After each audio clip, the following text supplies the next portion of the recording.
నా అక్షరాలు ప్రజాశక్తులు వహించే విజయ ఐరావతాలు. నా అక్షరాలు వెన్నెల్లో ఆడుకునే ఆడపిల్లలు. నా అక్షరాలు ఇది రాసింది మన మండపాక పంచాయతీలో పుట్టిన దేవరపల్లి దేవరకొండ బాలగంగాధర్ తిలక్ గారు. మన తణుకులో పుట్టిన మండపాక పంచాయతీలో పుట్టిన దేవరకొండ బాలగంగాధర్ తిలక్ గారు రాసింది. మన తణుకు బాపు గారు లాంటి ఒక గొప్ప చిత్రకారుడిని పుట్టించింది. మన తణుకు నన్నయ్య ఇక్కడ యజ్ఞ యాగాదులు చేసి భారతానికి శ్రీకారం చుట్టిన నేలేదు. రాకెట్ ఫ్యూయల్కి ఇస్రో తోటి ఒప్పందం కుదుర్చుకొని ఇస్రోకి మనకి రాకెట్ ఇంధనం చేసిన నేలేదు. పారిశ్రామికంగా చాలా పురోభివృద్ధి నేలేదు. ఈ రోజున వైసీపీ పాలనలో అలాంటి నేల కరప్షన్ క్యాపిటల్గా అయిపోయింది. పోయినసారి వారాహి యాత్ర వచ్చినప్పుడు ఇక్కడున్న సివిల్ సప్లైస్ మంత్రి ఒక రైతుని ధాన్యం తడిచిపోయి మొలకలు వచ్చినాయి అంటే మొలకలు వస్తే ఏం చేస్తాం, మొలకలు రాకపోతే ఏమొస్తాయి అని చాలా చిత్కారంగా మాట్లాడి రోజు అన్నం పెట్టే రైతుని ఏడిపించిన విధానం నాకు చాలా బాధ కలిగించింది. అన్నం పెట్టే రైతుని ఏడిపించిన ప్రభుత్వం, ఏడిపించిన ఆ సివిల్ సప్లైస్ మంత్రి కొడుకు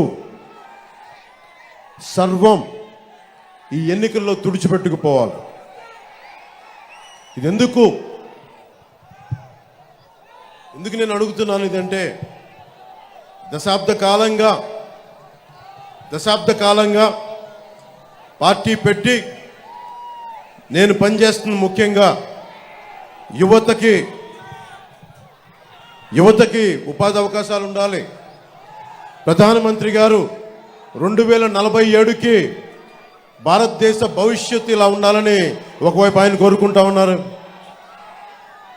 బలమైన నాయకులు, అనుభవం గల నాయకులు, ముఖ్యమంత్రిగా సుదీర్ఘ అనుభవం ఉన్న వ్యక్తి 90 ఆఖర్లో 2020 విజన్ అని చెప్పి ఒక సైబరాబాద్ సిటీ లాంటి, మాదాపూర్ లాంటి సిటీకి రూపకల్పన చేసిన వ్యక్తి, దానికోసం శ్రమించిన వ్యక్తి. ఈ రోజున అది ఒక అబ్సల్యూట్ గ్రోత్ ఇంజన్గా అయిపోయింది. తెలంగాణకి విభజన జరిగినప్పటి నుంచి మనకు అన్యాయం జరుగుతూ ఉంది. మనలో మనం కొట్టుకోవడం కాదు, అందరం కలిపికట్టుగా ఉండాలి. 2014 నుంచి మనకి పార్టీలు విడిపోకుండా ఉండాలి. ఎవరికాళ్ళు సొంతంగా చేస్తే మళ్ళీ దుర్మార్గులు రాజ్యాలు వెళ్తారు. 2014 నుంచి ఆ రోజు నేను ఇక్కడ శ్రమ పడతా ఉన్నాను. దాంట్లో భాగంగానే 2014లో అరివిల్లి రాధాకృష్ణ గారు మొట్టమొదటిసారిగా ఎమ్మెల్యేగా ఎన్నికయ్యారు. ఇది నేను కోరుకుంటుంది. మీకు ప్రభుత్వం చూడండి ఎలా ఉందో. పోలవరం ప్రాజెక్ట్ అయ్యిందా అని అడిగితే ఆ పోలవరం ప్రాజెక్ట్ ఇరిగేషన్ ముఖ్యమంత్రి డ్యాన్సులు చేస్తూ ఉన్నాడు. ఓలమ్మి తిక్కరేగిందా, ఒళ్ళంతా తిమ్మిరెక్కిందా అని చెప్పి ఇలాంటి పాటలకి డ్యాన్స్ ప్రాక్టీస్ చేస్తూ ఉంటాడు. రీహాబిలిటేషన్ ఏమైంది, పునరావాసం కల్పించారా లేదా అంటే అబ్బని తెయ్యని దబ్బా ఎంత కమ్మగా ఉందరా అబ్బా అని చెప్పి అతను దాని మీద డ్యాన్స్ ప్రాక్టీసులు చేస్తూ ఉంటాడు.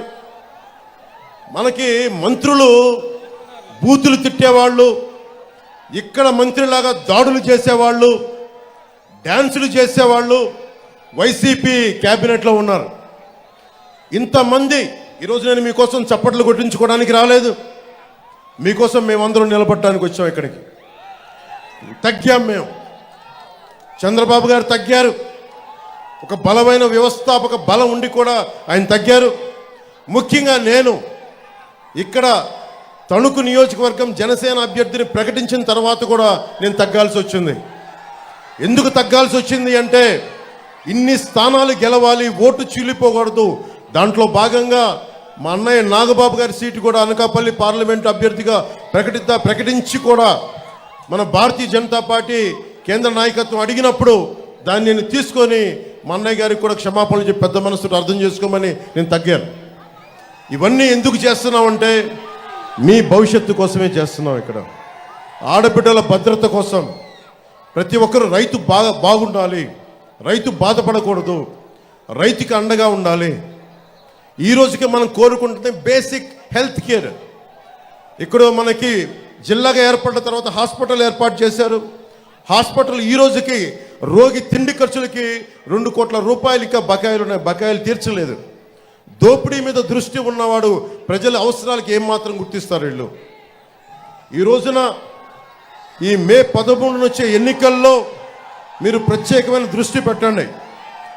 నేను మీ భవిష్యత్తు కోసం ప్రధానమంత్రి గారితో చంద్రబాబు గారితో సుదీర్ఘమైన చర్చలు జరిపి ఈ చాలా కీలకమైన అలయన్స్ని పట్టుకొచ్చాం.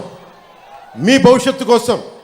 నాకు అధికారం లేకపోతే నాకేం జరగదు, చంద్రబాబు గారికి అధికారం లేకపోతే ఆయన ఏం జరగదు. కానీ మీ భవిష్యత్తు, ఒక రైతుకి ధాన్యం మొలకలు పోతే మొత్తం కుటుంబం బాధపడిపోద్ది, తుడిచిపెట్టుకుపోద్ది, ఆర్థిక వ్యవస్థ చిన్నాభిన్నం అయిపోద్ది. 5 సంవత్సరాలు మీకు ఉద్యోగాలు ఇస్తానని చెప్పి డిఎస్సి నోటిఫికేషన్ ఇవ్వలేదు.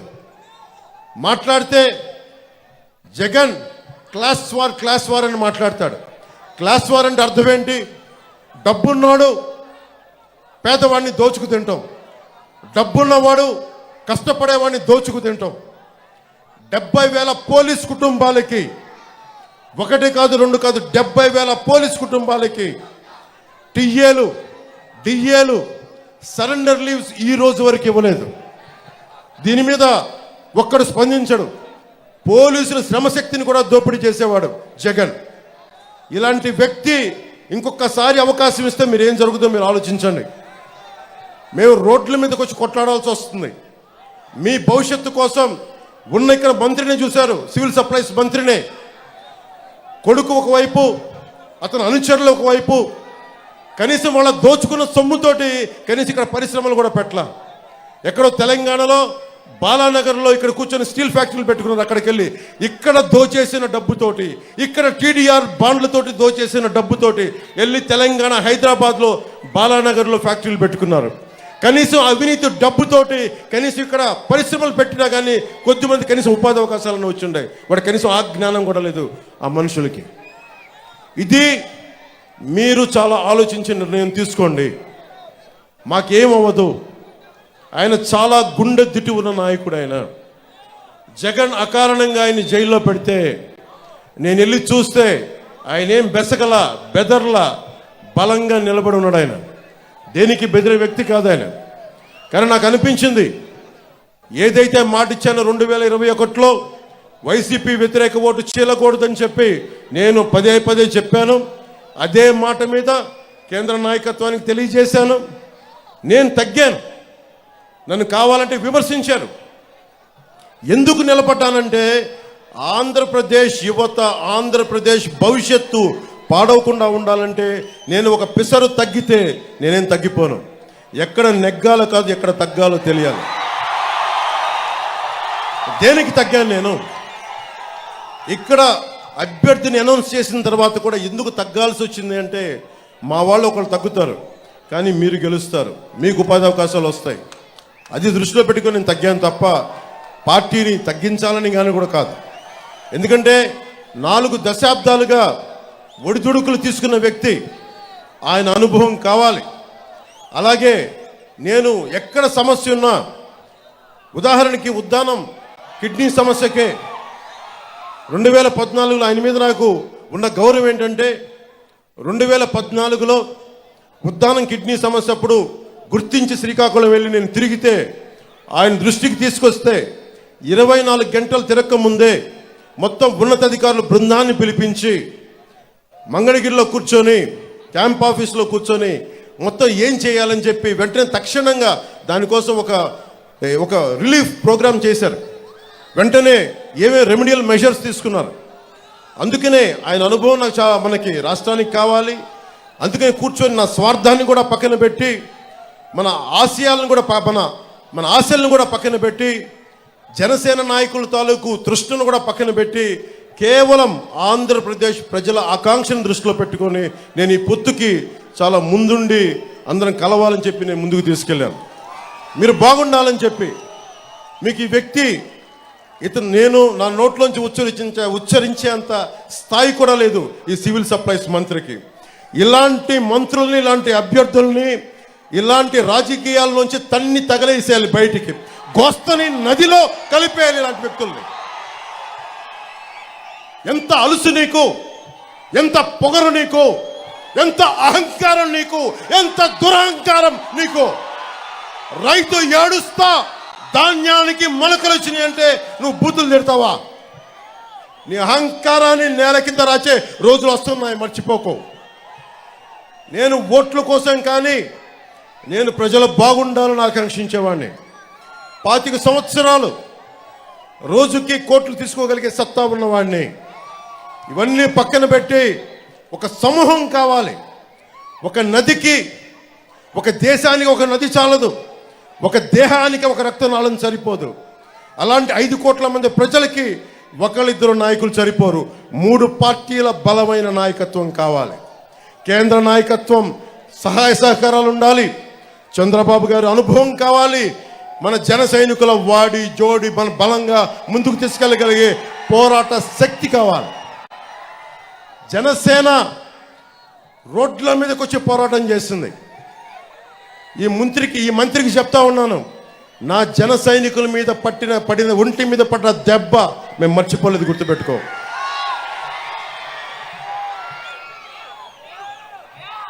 ముఖ్యంగా ఉపాధికి ఇక్కడి నుంచి గల్ఫ్కి వెళ్ళిపోతా ఉన్నారు. కన్స్ట్రక్షన్ లేబర్ కానీ, కార్పెంటర్ వ్యవస్థ కానీ, వడ్రంగి వ్యవస్థ కానీ, అలాగే ఎడ్యుకేటెడ్ కూడా ఇక్కడి నుంచి వెళ్ళిపోతూ ఉన్నారు. ఎందుకు ఇలాంటి మన తణుకు లాంటి ఒక పారిశ్రామికంగా బలంగా ఉన్న నగరం ఎందుకు మనం ఇక్కడ పరిశ్రమలు పెట్టుకోలేకపోతున్నాం? 2047లో ప్రధానమంత్రి గారు కోరుకుంటుంది ఒకటే, మన పరిశ్రమలు మనకు ఉండాలి. ఎక్కడో విదేశాలకు వెళ్ళి చదువులు కాదు, ఎక్కడో విదేశాలకు వెళ్ళి విద్యాలయాలు చదువుకోవడం కాదు, మన విశ్వవిద్యాలయాలు బాగుపరుచుకోవాలి అని చెప్పిన 2047 విజన్ని మా కూటమి బలంగా తీసుకెళ్తుంది. ఈ రోజున చంద్రబాబు గారికి కూడా నా విన్నపం కూడా చెప్తా ఉన్నాను. సార్, ప్రతి ఒక్కరూ పేద వర్గాల గురించి ఆలోచిస్తూ ఉన్నారు, అల్పాదాయ వర్గాల గురించి ఆలోచిస్తున్నారు, పారిశ్రామికవేత్తల గురించి ఆలోచిస్తున్నారు. మధ్యతరగతి మనుషులను వదిలేశారు అందరూ. దయచేసి మీ దృష్టికి తీసుకొస్తున్నాం, మన కూటమిలో మధ్యతరగతి మనిషిని అందరం వదిలేసాం. మధ్యతరగతి మనిషిని మా కూటమి గుండెల్లో పెట్టుకుంటుంది. మధ్యతరగతి మనిషికి ఎవరో నిలబడరు. చంద్రబాబు గారి దృష్టిలో ఉంది ఇది. మధ్యతరగతి మనిషి నిజంగా నిలబడితే, ఒక మధ్యతరగతి మనిషిగా చెప్తున్నాను నేను ఇందాక 70,000 మంది పోలీస్ కుటుంబాల గురించి మాట్లాడానంటే ఉమ్మడి ఆంధ్రప్రదేశ్ రాష్ట్ర ఉద్యోగి కొడుకు, మాజీ ఉద్యోగి కొడుకు చెప్తా ఉన్నాను. అలాగే మొన్న సభలో కూడా చెప్పాను, ఈరోజున చంద్రబాబు గారి దృష్టికి కూడా తీసుకొస్తా ఉన్నాను. కాంట్రిబ్యూటరీ పెన్షన్ స్కీమ్ చాలా కష్టమైందని తెలుసు. నేను కోరుకుంటుంది అసెంబ్లీలో అడుగు పెట్టగానే మొట్టమొదటిగా అడిగేది ఉద్యోగుల కోసం నిలబడడానికి సంవత్సరం లోపు దానికి ఒక పరిష్కార మార్గాన్ని మనందరం కనుగొనాలి సార్. దానికి మీ సహాయ సహకారాలు సంపూర్ణంగా కావాలి. దీనికి కష్టమైంది కానీ సాధించాల్సిన అవసరం ఉంది. అలాగే మధ్యతరగతి అందరూ కూడా కులాలు, మతాలు, వర్గాలు మర్చిపోయి మీరు కనుక ముందుండి రాజకీయ చైతన్యంతో నడిస్తే, దేవరకొండ బాలగంగాధర్ తిలక్ గారు ఒకటే చెప్పారు, సగం మనుషులని. మన సగం మనుషులు కాదు, పూర్తిగా హృదయం నిండిన మనుషులని. దాన్ని తప్పు చేద్దాం, దాన్ని అది కాదని చెప్పి పూర్తి స్థాయిలో.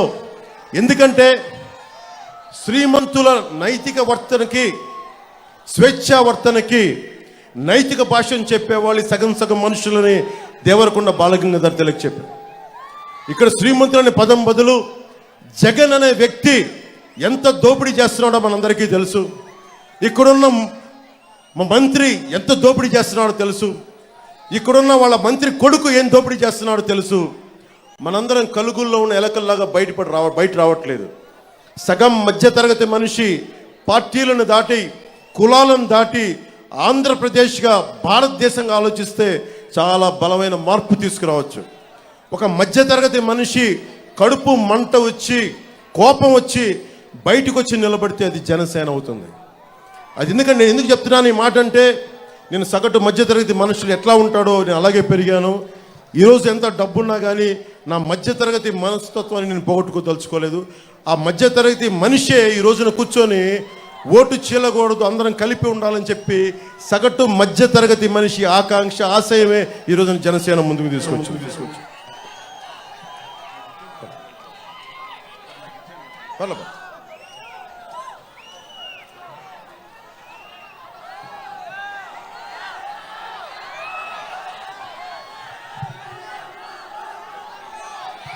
మీ అందరికీ కూడా మంచి రోజులు ఉన్నాయి. క్రోధినామ ఉగాది సంవత్సరం నిన్నే జరుపుకున్నాం. మీ అందరికీ నేను ముందుండి చెప్తున్నాను, మనకి దాదాపు 10 పథకాలు, మనది షణ్ముఖ వ్యూహం. చంద్రబాబు గారు చెప్పింది సూపర్ 6. వాటిలో 2 కామన్ పాయింట్స్ ఉండటం వల్ల అవి 10 మనం 4 మన 2 పాయింట్స్ దాంట్లో ఉండటం వల్ల మొత్తం కలిపి 10 పాయింట్ ఫార్ములాగా ఆంధ్రప్రదేశ్కి కావాలి.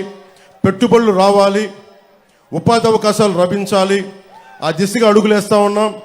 రైతుకి కన్నీరు పెట్టండి. మన ఎర్రకాలువ సమస్య కానీ, ఎర్రకాలువ పూడికలు కానీ, రిపేర్లు కానీ, చిట్ట చివరకు ఉండే పంట పొలాలు కూడా నీరందేలాగా మేమందరం నిలబడాలంటే అరిమిల్లి రాధాకృష్ణ గారిని మనస్ఫూర్తిగా మీరు అభ్యర్థిగా గెలిపించండి. ఇది జనసేన నాయకులకి, కార్యకర్తలకి, ఆడపడుచులకి, వీర మహిళలకు కూడా నా ప్రత్యేకంగా నేను విజ్ఞాపన. దేనికి అంటే ఈ ఒక్కసారికి మనం ఖచ్చితంగా రాష్ట్ర ప్రజల పక్షం వహించాలని మనస్ఫూర్తిగా కోరుకుంటూ, అలాగే భూపతిరాజు శ్రీనివాస్ వర్మ గారు మన కూటమి ఉమ్మడి అభ్యర్థిగా భారతీయ జనతా పార్టీ తరపు నుంచి నిలబడతా ఉన్న నర్సాపూర్ పార్లమెంట్ అభ్యర్థిగా వారిని మనస్ఫూర్తిగా బలమైన మనకి మెజారిటీతో గెలిపించవలసిందిగా మనస్ఫూర్తిగా కోరుకుంటా ఉన్నాను. అలాగే ఈ సభకి వచ్చిన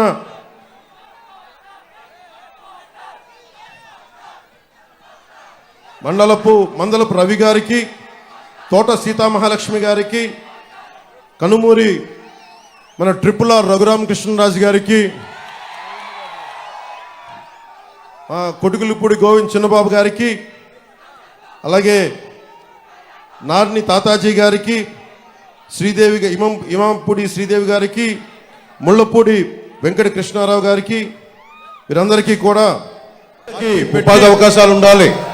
నేను ప్రధానమంత్రి గారు 2047కి భారతదేశ భవిష్యత్తు ఇలా ఉండాలని ఒకవైపు ఆయన కోరుకుంటా ఉన్నారు. ప్రధానమంత్రి గారు బలమైన నాయకులు, అనుభవం గల నాయకులు, ఒకవైపు ముఖ్యమంత్రిగా సుదీర్ఘ అనుభవం ఉన్న వ్యక్తి, బలమైన నాయకులు, 90 ఆఖర్లో నాయకులు, 2020 విజన్ అని చెప్పి ఒక సైబరాబాద్ సిటీ లాంటి, మాదాపూర్ లాంటి సిటీకి రూపకల్పన చేసిన వ్యక్తి, దానికోసం శ్రమించిన వ్యక్తి.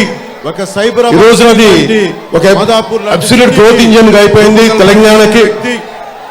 విభజన జరిగినప్పటి నుంచి మనకు అన్యాయం జరుగుతూ ఉంది. మళ్ళా మనం కొట్టుకోవడం కాదు, తెలంగాణకి అందరం కలిపి కట్టుగా ఉండాలి. 2014 నుంచి జరుగుతూ ఉంది. మనకి పార్టీలు విడిపోకుండా ఉండాలి. ఎవరికాలు సొంతంగా చేస్తే మళ్ళీ దుర్మార్గులు రాజ్యాలు వెళ్తారు. 2014 నుంచి ఆ రోజు నేను ఇక్కడ శ్రమ పడతా ఉన్నాను. దాంట్లో భాగంగానే 2014లో అరిమిల్లి రాధాకృష్ణ గారు మొట్టమొదటి